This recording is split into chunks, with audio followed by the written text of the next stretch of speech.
কিয়ামতের 3 দিন আগে সূর্য আর পূর্ব দিক থেকে উঠবে না, পশ্চিম দিক থেকে সূর্য ওঠা শুরু করে দিবে। সূর্য যেদিন পূর্ব দিক থেকে না উঠে পশ্চিম দিক থেকে উঠবে, তখন আর তওবা কবুল হবে না।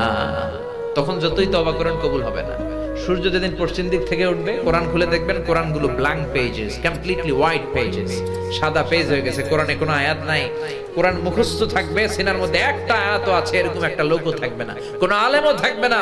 সব আলেম ওলামা মুমিন বান্দাদের বাম বগলের এইখানে একটা ফোড়া হবে, ওই ফোড়ার ব্যথায় সব মুমিনরা মরে লাশ হয়ে যাবে, শুধু কাফের মুশরিকদের উপর কিয়ামত প্রতিষ্ঠিত হবে। চিল্লায় কোন ঠিক কিনা?